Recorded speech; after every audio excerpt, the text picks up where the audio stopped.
Does it show yet? Yeah. Yes. Okay. So, guys, this is Saturday morning here in Thailand, and it is raining. It's not raining hard, but it's a steady downpour. Um, a bit cool. And that Pedro has asked a question that I'd like to discuss. And the way that he phrased the question was um, that the way that I teach is different than the way that Achan Semedo teaches in a particular way. And that this actually has a lot to do with the structure and the way things were set up at Wat Panana Chat, in the sense of Semedo said, don't worry about the mind, that what you have to pay attention to is your actions and your speech. Now, what that would mean would be Sila, that you get your morality straightened out first.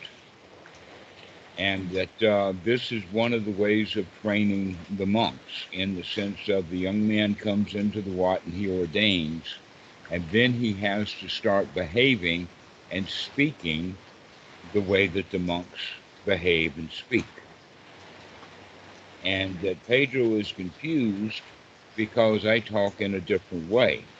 And so I would like, and in that regard, that the mind is all we have to deal with. Now, the first thing to say about that is that the mind is the forerunner. If you're going to behave, or if you're going to speak in a moral or structured way, you have to remember to do that with your mind. And the mind is the forerunner. So, if we're, can you turn your microphone off, Kat? It's got an Oh, echo. Uh,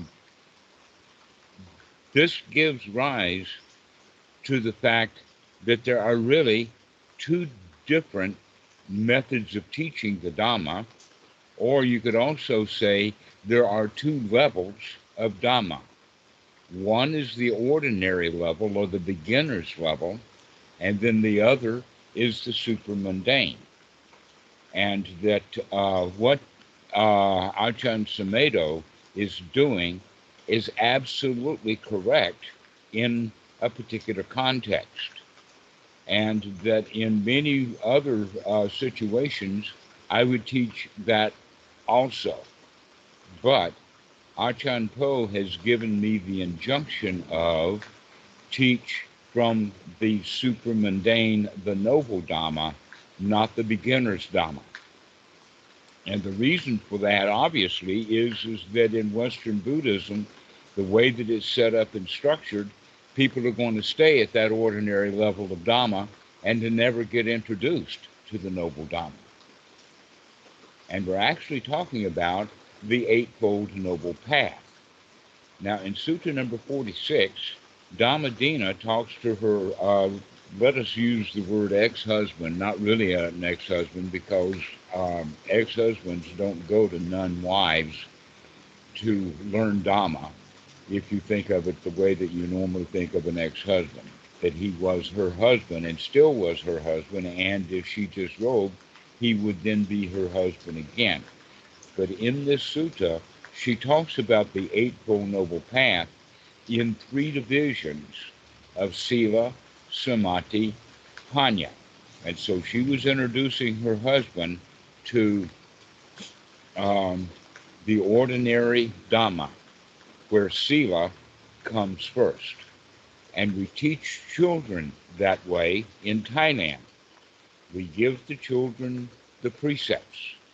We give them ceremonies where the triple gem, taking refuge in the Buddha, the Dhamma, the Sangha, and all of that. Except that you'll find also in suttas, especially in the uh, Samyutta Nikaya, there's a whole section, one of 52 sections, on the Sotapan, and in there they mentioned that the Sotapan is the one who can keep the precepts and does take refuge in the Buddha in a really profound way. And so Buddhism is introduced in the sense of this is kind of your goal, and your goal is kind of the starting point. Because once you get to the real starting point, you kind of give up on goals. So the ordinary beginner's Dhamma has a goal to it, but after we reach that goal, we become more or less goal-less. So the ordinary Dhamma starts with Sila. Can you learn to change your behavior? Because in order to change your behavior, you're already changing the mind. And that in Sutta number 24, it points out that the Sila needs to be pure in order for you to practice samadhi, so that you can make that pure, so that you can get your view pure. Well, here we're starting already with a pure view. So, in that pure view, we don't see time frames, but we see things in the immediate moment. But when we talk about Sila, Samadhi, Panya in the ordinary sense, that means that the young man goes to the wat, he ordains, or in the case of the kids have to behave themselves while they're at school or while they're at home, and that's over a time period. And so in one context, Sila is time-oriented. Are you going to be mindful right now to behave yourself?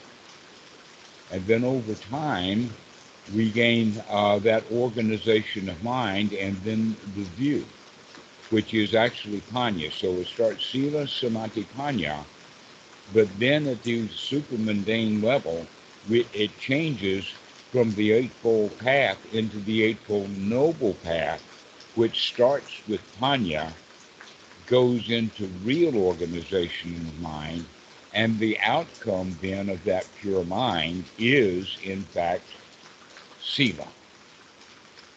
So one starts with Sila. The ordinary starts with Sila in the sense of learning to behave. And that already has an element of the mind built into it. But at the higher level, once the mind is actually quite pure and organized, then you don't want anything. And if you don't want anything, you're unlikely to kill somebody to get it. Yes, okay. So there are actually two levels. There are two Eightfold Paths. One is for the ordinary and one is noble. And Ajahn Sumedho is quite correctly teaching at the level that he does of starting with Sila. And so that was the way that Ajahn Chah set up Wat Pananachat. And that was the way then that Amaravati is also organized, but not nearly in the strict way that it used to be. That they've added a quality of nobility to it. So this is the way that we have to look at things in starting with children. We have to teach them to behave, and the reason that we would have to teach them to behave by using carrot and stick, or punishments and rewards, is because they're not wise enough to see that the real issue is not punishment and rewards, it's wisdom. That our wisdom then, our mind, is able to see dukkha. And if you can see dukkha and avoid it, then your sila is going to be perfect. It's going to be pure. The example that I use sometimes is, imagine they do this in both Islam and the Jewish, where they have both kosher and halal, that has to do not with just the way the food is cooked, but also the way the animal is killed. And that it has to be done in a ceremony. that in fact that's what they were doing in the temple in the time of Jesus, selling birds and selling goats and all of that stuff that could be slaughtered on the altar. So nowadays, imagine that you've got a village somewhere in Israel or in the Middle East or someplace like that, and the mullah or the rabbi, it's his job to do the slaughtering. And somebody brings a goat that he's got to ritualize, in a way, slaughter. But on this particular day, he's been doing some good praying, or he's in a good mood, or something like that, and he goes out there with his knife to perform his ceremony to slaughter the animal, and he looks in the animal's eyes, and you can't do it because his mind had become pure at that moment. He couldn't kill it. Now, if that actually took in a big way, he would actually set down that knife and not do that job anymore. But at least in this time, he looks in that animal's eyes and says, I can't do this. Now, that's the purity of mind that we're talking about. But he does not have the Sila in the sense of a precept or a law or a rule or a judgment, thou shalt not kill. But rather his law or rule or judgment is, thou shalt kill if you do it in a ceremony, in a proper ceremony, all right? And that this is actually an issue that I remember when I was in high school, that all of the churches in the town that I was living in at the time, because of the Vietnam War, how about this commandment, thou shalt not kill, and how about this army and the draft? And how do we reconcile that? Because the kids were actually wise enough and smart enough to see that the church was teaching a duality. It's not okay to kill because you don't like it, but it's okay for you to kill somebody because you're told to kill them by somebody else who doesn't like them. And so it's a matter then of the rules. The rules get bent, changed, and modified over time. But in reality, wisdom is always the same, dukkha or dukkha nirodha. And so this is the transition that we have to make from the ordinary life of starting with Sila, starting with being told what to do, and getting our act together, getting our speech together. But really, in order to do that, we're changing the mind. The mind is the forerunner. We cannot stop our bad behavior if we do not think or see that this is not a good idea to do this because it's breaking the rule or it's dangerous or something like that. Now, to be honest with you, when I was a kid, I was a shoplifter. The first time I got caught at it was when I was 6 years old. And what happened was that there was in this store that was actually a rundown, used kind of stuff. They sold merchandise that nobody else wanted. And in there, for a nickel, was a wide variety. Hello, God. There was a wide variety of calligraphy pen points. And as a 6-year-old, I saw arrowheads. Hot dog, I've got arrowheads here. I'm going to take these to put it on the end of a stick, and I've got arrows. And so I took some. And my mom found out, and she told me to, in fact, she took me back to the store to return them. But that didn't stop me from shoplifting.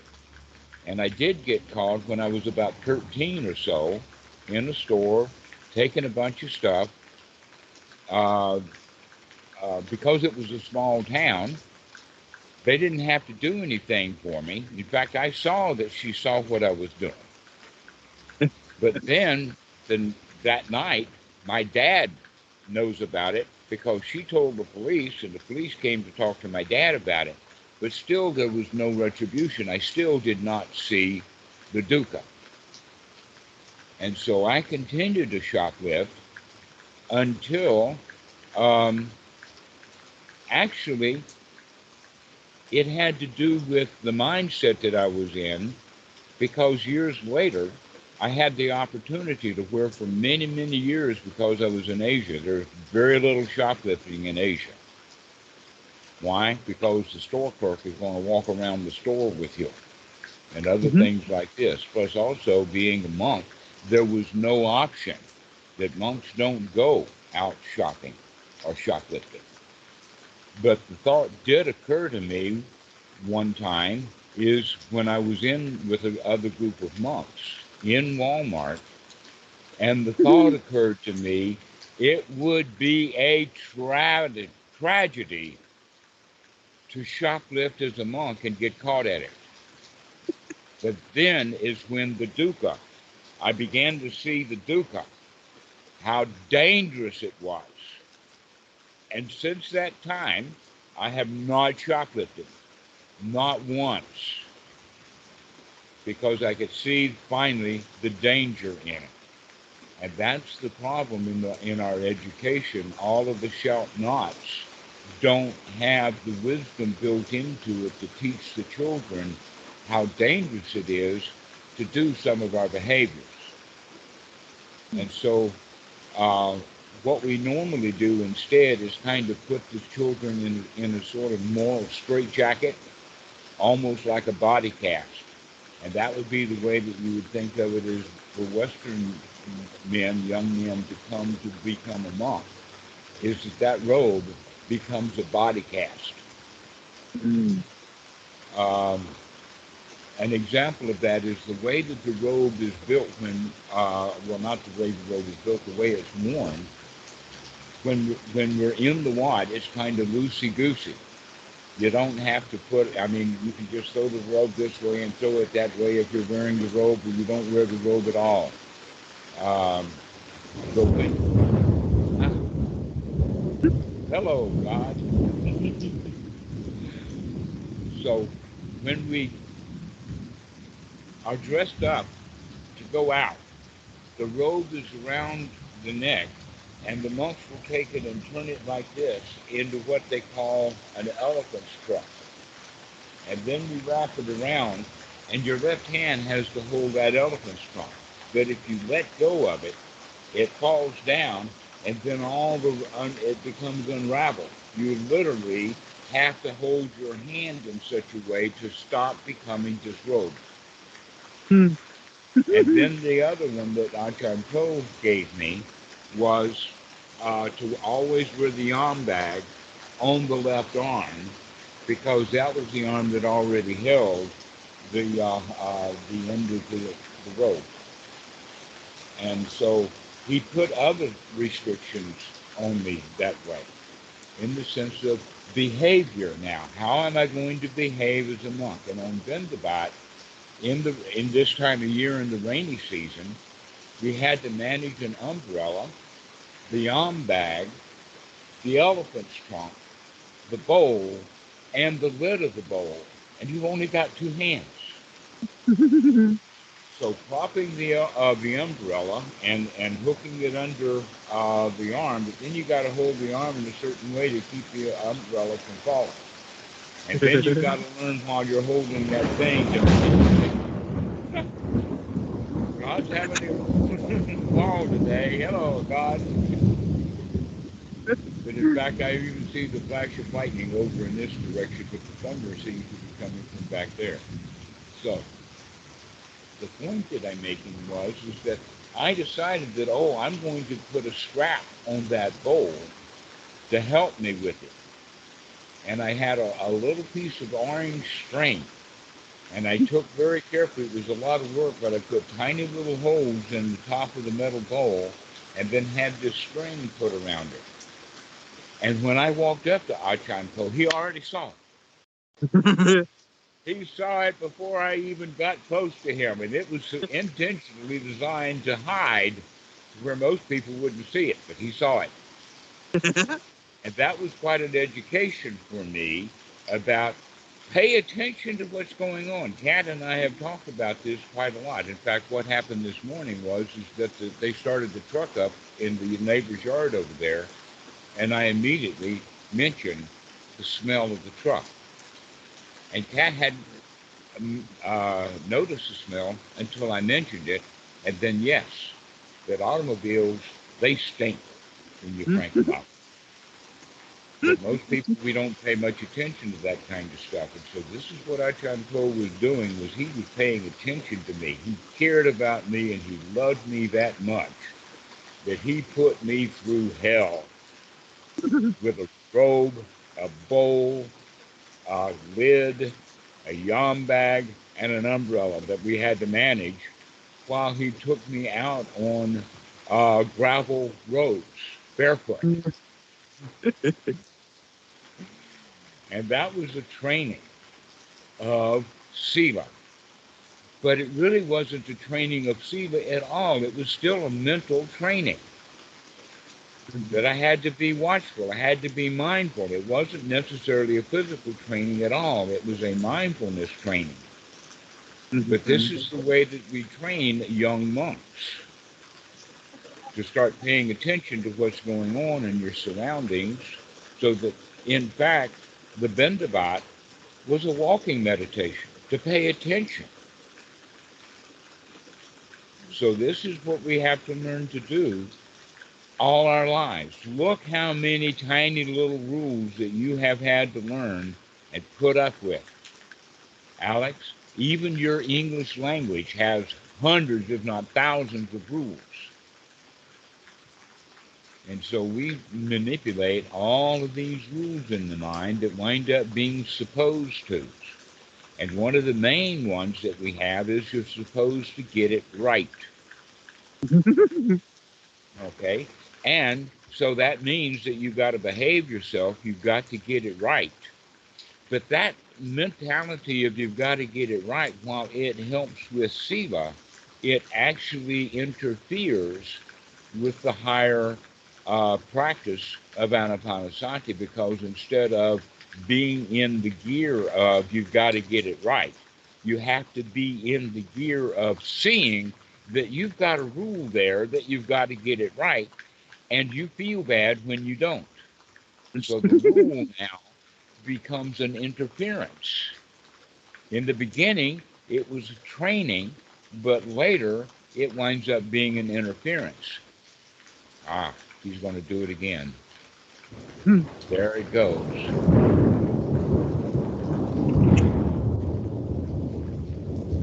I saw the flash of the lightning out of the corner of my mind eye, so I knew that the thunder was going to happen again. So this is the whole point about that training, is to get us up to a level to where we can really start paying attention.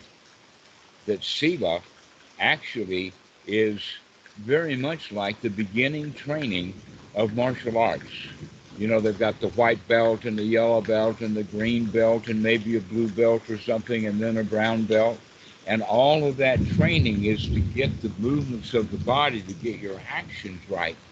But a real fight has to be with your eyes. You got to watch what's going on. If he throws a punch, you got to be there in time to either block it or get out of its way. Seems like there's like a different training for monks here, because they kind of have to learn the Thai culture also, not just practicing Sila, but actually practicing to fit in with the Thai culture. It's like another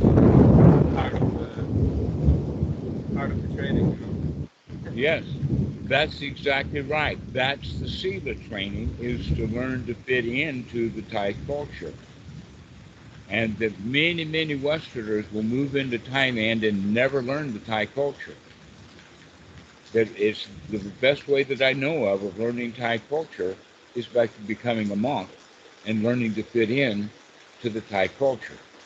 So actually the Thais have learned that culture of being a monk from childhood. It's part of the culture.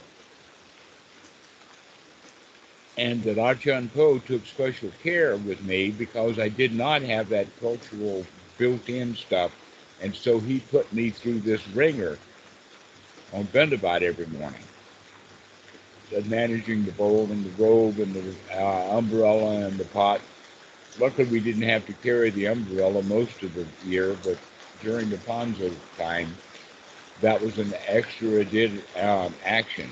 And that's one thing, you don't drop your umbrella when it's raining. So that whole point then is that this training in Sila is to get us to pay attention to what we're doing with our behavior, but later the structure of the Sila becomes an interference with your practice. That's why it's actually in two stages. The noble practice comes after, and so we change it from Sila, Samadhi, Panya into Panya, Sila, Samadhi, to where your behavior and your actions are actually the outcome of your mind that has been developed through wisdom. Would you say another word for someone who understands precepts not just as a rule? You could say like wisdom-based restraint or something like that. Like you understand why you shouldn't do this. It's not just a rule. So you could say these precepts rather are actually wisdom-based restraint. It's not just a rule. Like you have to understand what is the purpose of these things. That's the mental attitude change that we have to make. Is that the rules are the rules because somewhere in there was a point of wisdom. Now, can we dissect those rules to find where the wisdom was in the first place, so that we can now not have to follow the rules, we follow the wisdom. In other words, the rule is thou shalt not shoplift, and that they're going to have cops and store managers and all of that kind of stuff to make sure that you don't shoplift. When in fact there's easy techniques that people can learn where they can shoplift and get away with things. That in fact Wall Street is full of shoplifters. The government is full of shoplifters. There's a distinction in our culture between what you do versus getting caught. It's okay to do it, but it's not okay to get caught. And so that's one of the rule changes. In fact, in the Spartan, back in ancient Greece, they had Athens and they have Sparta. Here's how they trained the kids in Sparta is that they would not feed the kids. The kids who were in the military training had to steal their food. But if they got caught, they got severely punished. So you got to go steal the food, but you got to make sure that you're watching so you don't get caught. And how can we change that point of view of don't get caught at what you're doing wrong into don't do wrong? Can we change that rule into wisdom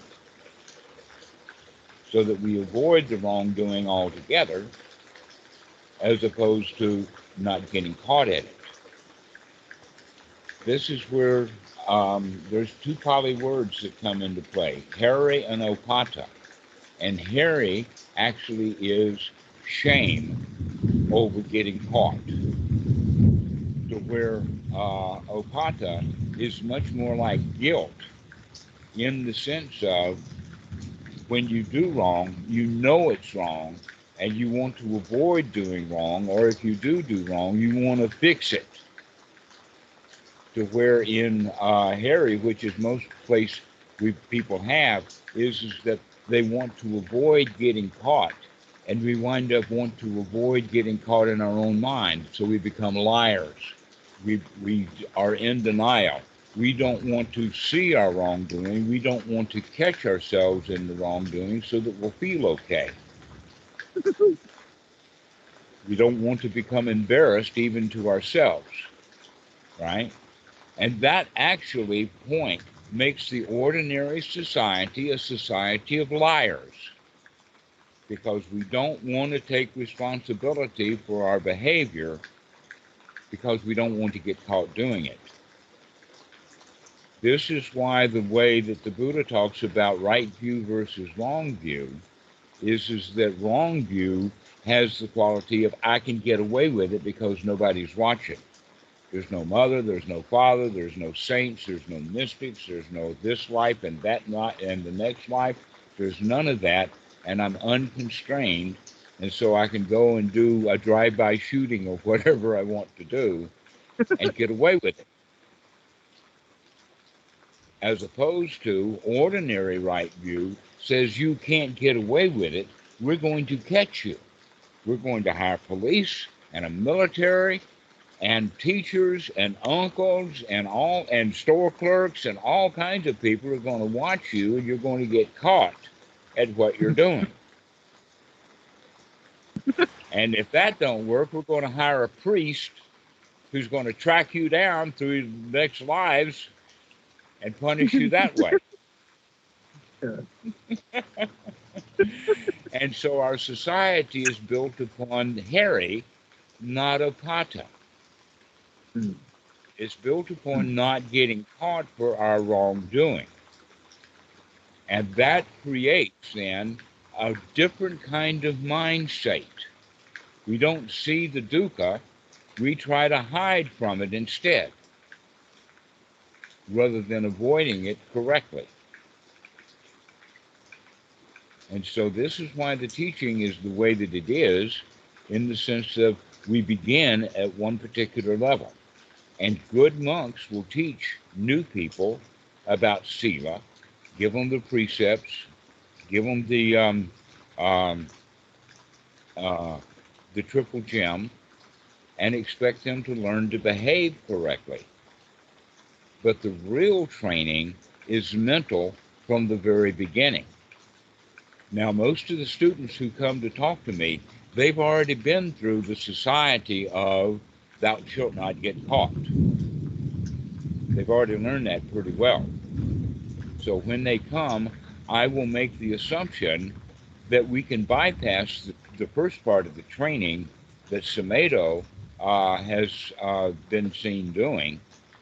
I don't think that that's his major point, but it is a point of teaching. We have to teach children and even adults who don't have the wisdom to see dukkha, and so we make rules. And as children, we were rule bound. How many rules do you have? Hello, Pedro. Oh, hello. We're actually in this talk talking about your question that you had yesterday. Oh, wonderful. Beautiful. Like just in time. Yes, you came in just in time. So we'll recover it just a little bit for you because nobody hears things correctly the first time anyway. So we can go over it again. And that is that you were asking about Achan Samedo teaching about Sila. And the point is that Sila is ordinary Buddhism, and that most monks start at that ordinary level of teaching, in the sense of the Eightfold Noble Path has a component of Sila, Samadhi, Panya, to where the behavior is the way that people can look. I mean, the mind is actually quite subtle. It's hard for people to actually see how their thoughts work, but we can see behavior. And so if you can behave yourself, that takes mind in order to do the training of the behavior. And if you can go through the mental training for the beginner to get used to the point that you have to think about what you're saying and think about what you do, you start having to watch it. That will give you the preparation so that you can sit down and actually look at your mind and see the mind directly, so that we can make the changes at that level rather than trying to avoid getting caught, because that's not the full a point of the Sila. So if we misbehave, but we get away with it, we get the idea that, oh, it's not getting caught, it's the important thing. But if the mental training is that you do it in a certain way because you begin to develop the mind state to do it in that particular way. Now, yesterday I was on a call with a new student, and as I was going through the beginning Dhamma for him, he kept asking questions over and over again and started making statements about, well, I got to get it right. I want to know what you're saying. And then it became quite clear to me that he wasn't really hearing what I had to say because he wasn't actually looking at his mind. He was still going on in the same method that he was before by asking questions about the practice rather than recognizing that all the practice is to look at your mind. And I was inviting him to relax right now. Can you actually see what's in your mind and relax right now? And he kept coming back with this question and that question and could not see that he was in fact not relaxing at all. And this is exactly how most people do practice, by trying to get meditation right. Oh, if I just get it right, and then they can't get it right. Why? Because the whole point is to not get it right. The point is to see that you're trying to get it right and to stop doing that. That trying to get it right is not getting it right. That instead, to get it right, we have to stop trying to get it right and just be okay. That it's not a matter of rights and wrongs. That in fact, Sila, we think because of the Western mentality that the precepts in Buddhism are like commandments. And they're not commandments. They're just good ideas. It's wisdom. It's dangerous to go out killing people. We've heard expressions like, he who lives by the sword dies by the sword. All right? He can be a really excellent swordsman, but he's going to get old, he's going to get sloppy, and he's going to get killed while he keeps carrying that sword around. Same thing happened with gunslingers in the old days. This is that they got a reputation for being a gunslinger, and now he wants to hang up that gun and stop doing that. But the young bucks who want to get a reputation by killing him, they won't let him do that. They keep making him strap that gun back on for one last gunfight. It's the same thing with the old sword masters in Japan. If you get a reputation, then people are going to test that reputation, even if you don't want to do it anymore. All right? So that's in fact exactly what happens to us out in society, is that when we really start to practice the Dhamma, we don't want to do it the way that they do it in society anymore. We don't want to do it that way, but they want us to do it that way. They want us to keep fighting because that's the frame of reference that they're in. So we have to understand, Pedro, that there are two levels of training. For the children, for the idiots, for the unwise, we give them the precepts which they buy into as rules. Oh, you should do this, you should do that. Rather than base our behavior upon wisdom. And the wisdom is, can you see the dukkha so that you can come out of it?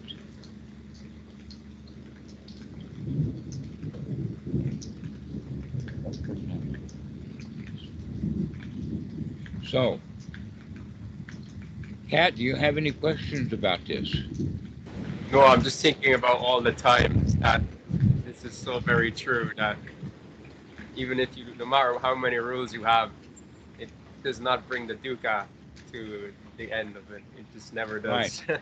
And I just think of so many things Doesn't in the matter past. how many rules you have or how good you are at keeping them, it does not bring the end of dukkha. But it does prepare you Yeah. so that you can do it right. Just like the first grade and the second grade prepares you for primary school or middle school, and middle school prepares you for high school, etc., like that. Or learning to play easy pieces of music because your normal beginning piano player cannot play a Rachmaninoff concerto. Doesn't matter how hard he tries. He's got to play stuff, or he has to do things that he can do. And that Buddhism is always generally taught from the beginning. And the beginning is Sila. You got to get your act together. And that's the beginning then of getting your mind together. And that's also the beginning of getting your view together. So once you get your right view going, Panya, that's when we convert from the ordinary path into the noble path. And so the actual Eightfold Noble Path that's discussed in Sutta number 117 is not the Eightfold Noble Path that is normally taught in Western Buddhism or in the Thai children's Sunday school or anything like that. Because the foundation of the Noble Path is that you've got to see, you've got to look, you've got to pay attention. You've got to be mindful. You've got to open your mind to everything around you. And yet when we're doing Sila, Sila is more of a concentration that I've got to get this, that, and the other thing all lined up. I've got to get these ducks in a row. The example that I used before earlier in the call, Pedro, was that Achan Po put me out in Bendabat with a robe that had to be held in a certain way, otherwise it would unravel, an umbrella, a bowl, a yam bag in a certain way over the arm, and the bowl cover, and had to manipulate all of that stuff while I was opening that bowl and holding the umbrella so that people could put food in. And then I had to close that bowl and hold the umbrella correctly while I was holding the robe, all in the left hand. I guess I was kind of lucky because I was already left-handed. So a right-handed person, they would have trouble, managing three things in your left hand. But that means concentration. So you could also go to say that you have to focus or concentrate the mind in order to do the Sila part. But then in the later point, we have to have the Sila down so that it automatically happens, and then we can open the mind into a vast area so that you can see everything around you. You can notice what's going on. You can see a little flash of lightning and know that thunder is coming so that you don't get shocked. That you can smell the truck that's 50, 60 meters away. Not the instant that it starts up, but the wind travels pretty fast. And as soon as that truck starts up, I can hear it start up, and then I can smell the fumes of the diesel engine because we're paying attention to what's happening around us. All right? That's the same way as the child in the piano learning chopsticks as a prelim to being able to play a little waltz, which is a prelim for playing a complicated waltz, which is then a prelim for doing a concerto. And everything is about training. So we train the mind by our behavior because that's big and gross. The mind is the forerunner. Anything that you do has to put the mind into it. But once we get used to doing that very well, like in martial arts, the martial arts training for the white belt, the green belt, the brown belt is all about getting the maneuvers and getting the skill of managing your behavior. But the real skill is with that behavior already built in as a skill, now you have to pay attention. Because when you're out in battle, arrows and swords and things like that can come from all directions. And you got to pay attention. All right. So dukkha in our regular lives can come from all directions. You got to pay attention. That's why samadhi is not concentration. Samadhi is gathering the whole show together so that you're mindful of watching what you see, what you smell, what you touch, what you feel, everything that's going on, even the subtle vibrations of the electric power. Can you tell that? So this is the way that we live our lives now, is because we're paying attention to the senses rather than spinning the mind trying to keep track of robes and bowls and umbrellas and yam bags. That's a beginner's training. That's the Sila. And so this is what Kat is learning, is he's learning the Thai culture. But the way that he's going to learn it is a whole lot better than the way that most Westerners learn, is because I'm teaching him to wake up and pay attention to what's going on around you. See how the Thai people behave so that you'll know it. You don't have to keep making mistakes over and over again, getting caught, having to pay retribution, that whole Sila bag. Let's start with wisdom right from the very beginning. Let's start watching what we're doing. Kat, do you have anything to say about that?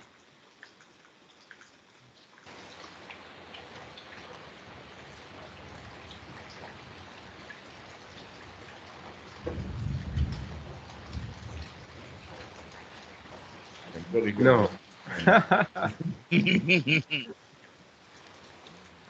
Alex, do you have anything to say about this? Yeah, with these 3 trainings, this is how we fabricate the path. My understanding, yeah. This is how we put it together, yeah. One of the things that I want to hear about, if I could ask you to talk about it, is something I always find so interesting is when I look in the suttas is it the books of numbers? Is this what it's called? The Yangatara. Yeah. Comes from the word angle or finger. It's the counting. Don't you count on your fingers? We look for it in that book. We find it in the book of tens, yeah? Mm-hmm. Why is that? Pardon? The Noble Eightfold Path, when we find it in the book, we find it in the book of tens. Okay. Right. Here's the reason why. That in fact, the Anguttara doing it that way proves that the people who wrote the Anguttara Nikaya already had access to the Anapanasati Sutta and to the Great 40, which is 117. So normally how I teach the Dhamma is I use these 2 suttas. The Anguttara follows this, and that is the Anapanasati Sutta and the Great 40. One is the Eightfold Noble Path, and the other one is the practice of the Eightfold Noble Path. And in both of them, in fact, here's an interesting point. These numbers, especially the high, the Great 40, 8 does not divide into the Great 40. But Okay. 10 does. 10 by 4 makes a whole lot of sense because you've got the Satipatthana, the 4 foundations of mindfulness, times 10. So there is, in fact, 10. What are the other 2 are, in fact, the fulfillment of the 8. And what is those? Those 2 extra ones are called knowledge and deliverance, which you could call then is the 2 forms of enlightenment. So the Eightfold Noble Path is the path to enlightenment, and then the 9th one is the knowledge of the path, And the number 10 is then the deliverance that the path brings. Mm. Now, let's look at the word enlightenment for just a second, because the knowledge and the deliverance is built into that word. That's why I'm not an enemy of the word enlightenment like I am the word meditation and whatnot. All right? Because in enlightenment, we have two forms of light. We have shining a light, a flashlight, the light of day, and that has to do with being able to see because we shine a light on it. In other words, we begin to look at the mind and see it with light. But the next one is not heavy, that we lighten up, that we drop the burden. Once we see the burden with the first kind of enlightenment, then we drop the burden with the second kind of enlightenment, knowledge and deliverance. And so that makes the path then more complete. Because if we just merely stop at perfection of behavior, that's not enough. We need also that extra knowledge of seeing what burdens we do carry, to see the dukkha, to see that we're trying to get it right. That trying to get it right, the rule of, oh, you've got to do it correctly, you got to get it right, that becomes the burden. Can we see that that's the burden so that we can, in fact, drop the burden? And how do we are able to see the burden is because we're taught to remember to look and to make a change. To remember to look, to make a change, and then when we get good at that, we look, we remember to look, make a change, and then congratulate ourselves for it. That I can do this. We change our attitude from the loser or the victim. Every child is a victim. And one of the main things that we as children were victim to was the rules. That you got to get it right. You got to do it this way. You're supposed to go to church. You're supposed to go to school. You got to do it right. And so we as children were raised with a set of rules that are not liberating. They're to fit into the society, which is not liberated. And so these rules become a great burden to us. And so yesterday in that talk, I was actually able to convince this new student that he's got to look at the fact that he wants to get it right, he wants to understand, he wants to ask questions, and questions always come out of doubt, and doubt's a hindrance. If you can see that your questions are expressions of doubt, and that we can't be liberated if we're full of doubt. We have to remove these hindrances with right effort. We have to take the effort to remove them, but by removing the hindrance, that's almost like turning the light on. So that we can see the burden that we do carry and then drop it.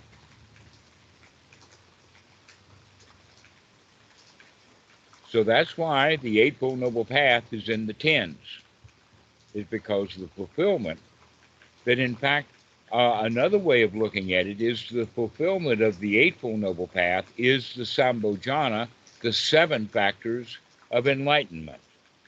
Why do these numbers change? Is because the practice changes as we gain skills. And we have to start off with no skills.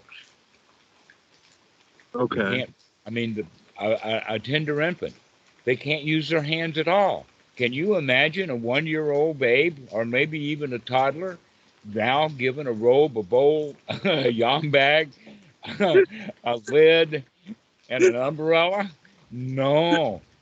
It took years to learn how to use my hands to do music and do sports and to do all kinds of things so that I was ready to go through that intense training that Achan Po put me through. Wow. And what I was trying to do was to cheat. I thought I could get away with it by putting a string on that bowl to make it easier to carry. By the way, the bowls get really heavy when you've got your right hand holding the underside of that bowl. Your arm gets tired. So your left hand is really busy managing all the equipment while the bowl fills up with food and gets heavy. Yeah. And so that's the training to go through. That's the Sila. That's the behavior. Everybody can see the monk out on Bendabat dropping his bowl. Not a thing to do. Yeah. Not a thing to do to drop the bowl. There's big injunctions about even that when they set the bowl down after it's clean and dried, you can't put it on the table in an ordinary way. You have to put it far away from the edge. Why? Because in the time of the Buddha, the bowls didn't necessarily have flat bottoms, that they were dangerous, that somebody could walk across the floor and the bowl would rattle and shake and it might fall onto the floor because of that. And so there's a whole lot of little things that we have to look at to manage in Sila. Yeah. And so Sila is the training that they put the monks through so that they could get ready for actually getting their act together, which is the samadhi and the concentration part, so that then they can get their view together that the Sila is not the ultimate training, it's the beginner's training.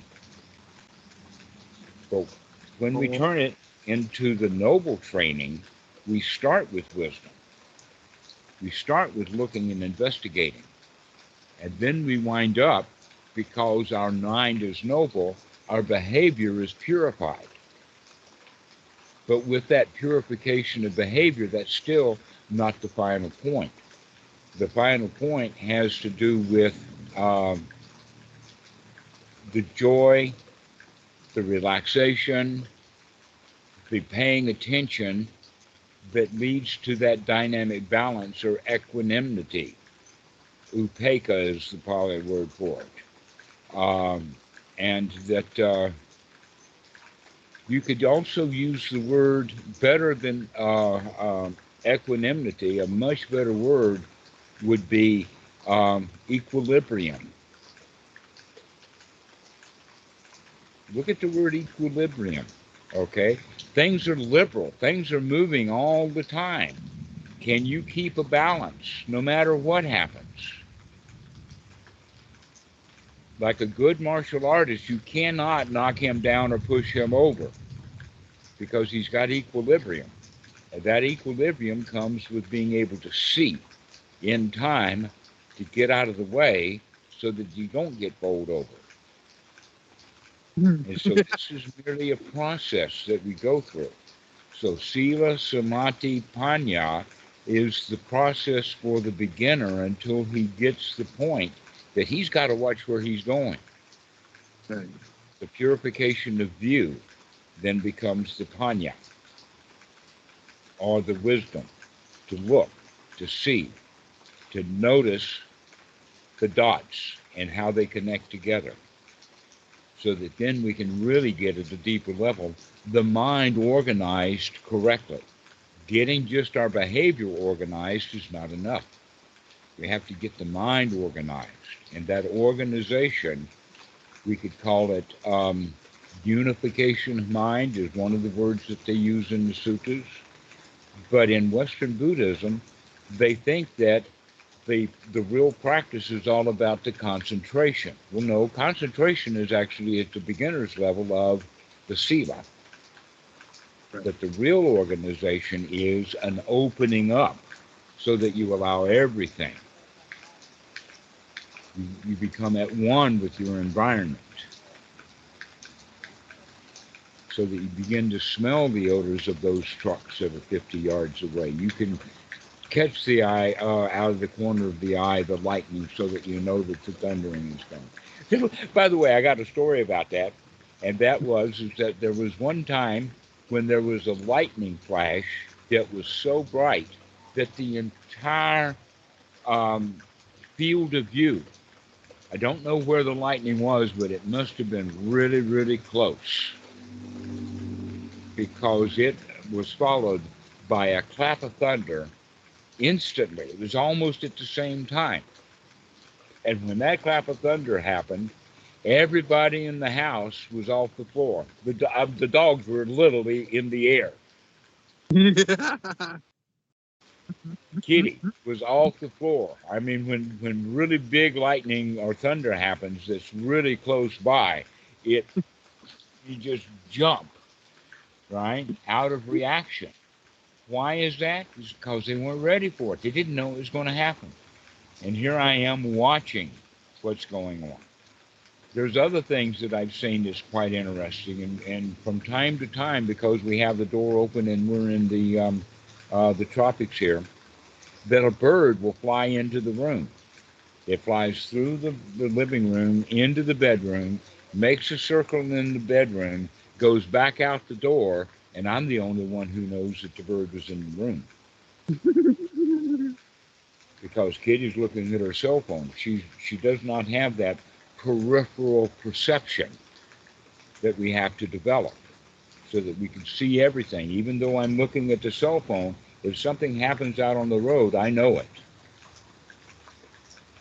Because that's part of the training of opening up and gaining the sensory input that's available to us. Most people, you could then say, have tunnel vision.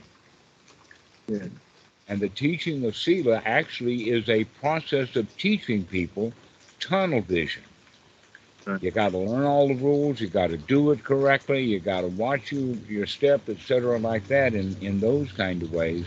But then we close down the mind into the set of rules that we have to follow. Right.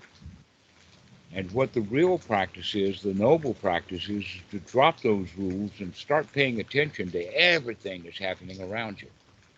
Yeah.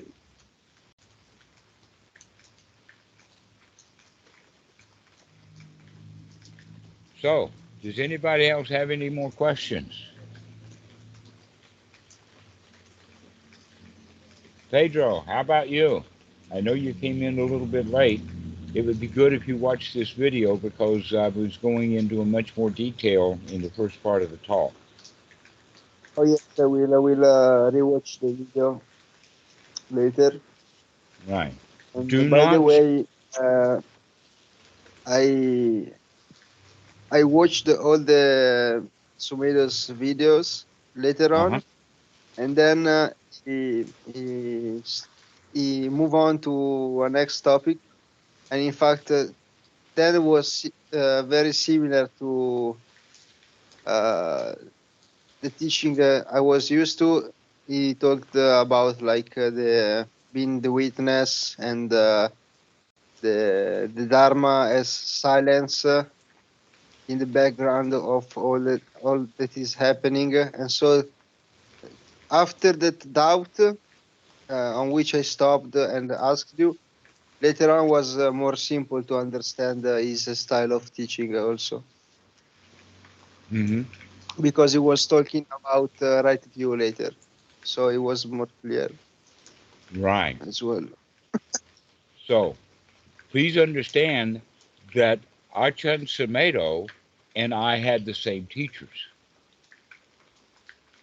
And he's going to have his unique way of talking about it, but Achan Samedo, he understands the distinction between starting with the Sila as opposed to the supramundane, is starting with the wisdom, paying attention to what's going on. The samadhi is the opening now, not the closing down. It's the opening, so that then the mind is completely free. And that leads then Once we have that opening and can see everything around us, that's where the knowledge comes. The light is on, and you can see everything around you, including all of the rules that we carry that keep us burdened. So the deliverance really is the deliverance of no longer attaching to the way things are supposed to be and just enjoying the heck out of how things actually are. Yeah, the universe and my environment and all of these trees and everything around me do not follow the rules. The humans follow the rules. And because of that, they're bound by the rules. They're attached by the rules. They're enslaved by the rules. They're imprisoned by the way things should be. And the freedom is to live our lives the way things actually are. And I'm sure that Ajahn Sumedho will say things very similar to that.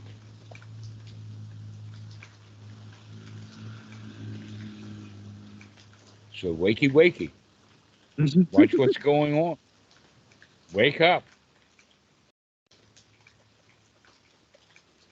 So this has been a really good talk. Anybody have any final things to say? Kat, you got any last points? No, it was just a reminder about that rules, because I've been talking about that with some guys on Discord about the pressure of the rule. That's when it comes up, it's like a pressure feeling that you have to do something or should be another way. And that when you actually have to look at that pressure that in the mind rather than you have just to look at that, exactly. That would be the same thing as being in a hurry to meet a deadline. If we've got deadlines and we actually see that as a rule, we wind up being in anxiety, uptight. We cannot even perform as well, rather than saying, hey, I can do it as I please. Start enjoying your life instead of being in a hurry. There are no rules. There is only dukkha, dukkha nirodha. So we could say that that's the rule. The entire teachings of the Buddha is the rule, and they can be summed up in a couple of words. Like, don't worry, be happy. Sometimes you feel like a nut. Yeah, and that's okay, because sometimes you don't. Yep. Accept the fact that we're dynamic. Yeah. Things are changing. Things are moving. Let's not have rules about how things are supposed to be, because nothing ever follows any rules. And when the human follows the rules, they wind up in discomfort, dissatisfaction.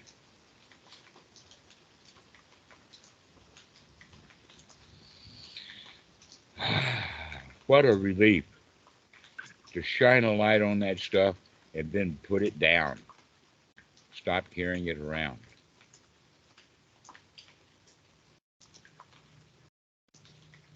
Thank you, guys. Thank you, Dhammarato. Thank you, friends. Do you have any last Thank points you. to make?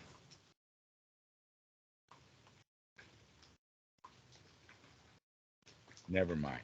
Thank All you, right, Dhammarato. thank you. Thank you, guys. Go ahead. Oh, thank you. All right, great. Thank Alex, you. thanks for joining us. I really appreciate your humor and your aliveness. I can't hear the Dhamma without feeling joy like that, Dhammarato. It just doesn't happen. Much love, guys. I'll talk to you all soon. All right. See ya. Bye bye. Mhm.